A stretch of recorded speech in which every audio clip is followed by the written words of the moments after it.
Is up, everybody? Thanks for tuning in to my channel. Today I'm just going to make a quick video of my first oil change that I've done on my motorcycle. As you can see, I've already begun draining the oil, and it looked pretty dirty. Um, right here is the inspection of the drain plug. Now the drain plug is magnetized. The tip of that is magnetized. When you do take this out, you want to make sure that there are no big pieces of metal that are connected to it or stuck to it, I should say. Um, my stupid phone refused to focus in on there, but if you can see, there are tiny, tiny shards of metal on mine. Now, from what I've heard, if they're really tiny shards, you really don't have to worry about it too much. Um, but everything else looked in good shape. The threads. I did check out the O-ring, and the O-ring looked in pretty good shape as well. However, I did order some new ones from Amazon. I ordered some orange ones, as you'll see coming up here. Like I said, the O-ring that was on there looked to be in decent shape. I could have reused it, I think, if I wanted to, but I just chose to use the orange one since I did order a brand new pack of them, so why not? So yeah, anyways, also I am going to use, or I did use a little bit of sealant on the bottom part of the thread, not the top part. You really don't want to get any sealant, red sealant or anything inside the engine case, because that stuff it will travel up through with the oil and get stuck all over the place and create a big huge problem. So you want to kind of avoid putting any kind of threading or any kind of sealant on the top of the threads. And again, I didn't really use a lot. It was just a little bit. I don't think this drain plug is gonna back out at any time. Here is the tool that I used to help remove the oil filter. It's one that I bought for my car, but it did come in handy with this one because it was, as you can see, it's a tight spot to get to the filter itself.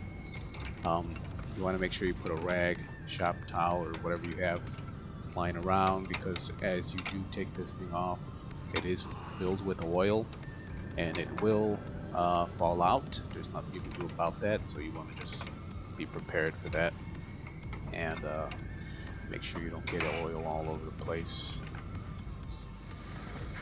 Um, I was able to get it off. It was a little tricky. I had to, as I'll show you in a little bit as well, I had to move the linkage out of the way, the shifter linkage, just to get it out. As you can see, here is the old filter. Oil was kind of dark, so I'm glad I ended up doing this, changing the oil, because also, well, as you can see right here, just a little, what I had to do is move the linkage, not far actually, just a little bit, just enough to scoot it out of there, and put the old one on the same way, reverse fashion. I mean the new one. As you can see, the I got it. comparison here. All right. As with any filter, car filter, whatever you're doing, you want to add a little bit of oil into there.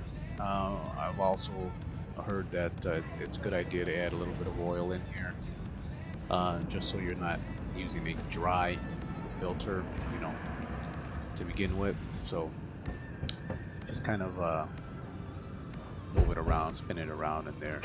Also, you want to throw a little bit of oil onto the rubber gasket that's built into the filter itself. Here I'm referring to my good old repair manual. I did order this one off of Amazon as well.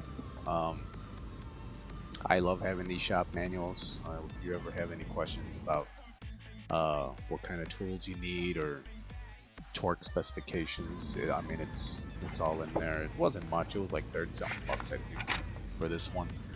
I would also like to order one for my car as well. But anyway, I was just referring to this one just to make sure I bought the correct oil, correct filter, and where the oil level should be with the dipstick, considering that this is my first oil change on the bike.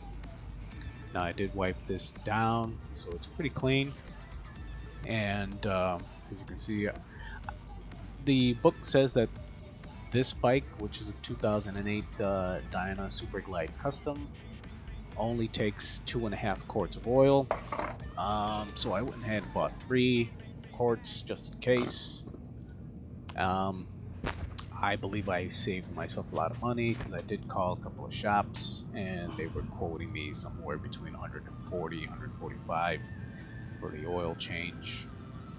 And they also said that they can do it in like a couple of days. And so I was like, I think I'm just gonna do it on my own. I mean, I changed my oil in my car, so this is pretty similar. It's a little bit easier if you ask me. At least you don't have to get underneath the car and stuff like that. Really the only tricky part was getting that oil filter off. This is the brand of oil that I purchased and I am using. Again, I did use, I would say, I think I did end up using about 2.5 quarts in there.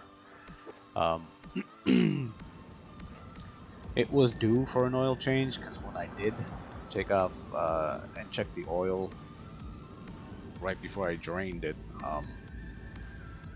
it did look really dirty. And ever since I bought it, I was keeping an eye on it, but it wasn't too bad when I first got it. So anyways, it was due for an oil change. There's really nothing to it. What you want to do is actually, once you're done, you want to make sure that you're cleaning everything up. You don't want to leave any oil anywhere, especially on your exhaust, anything like that. So try to do a good job of wiping everything down. But yeah, this probably took maybe about an hour.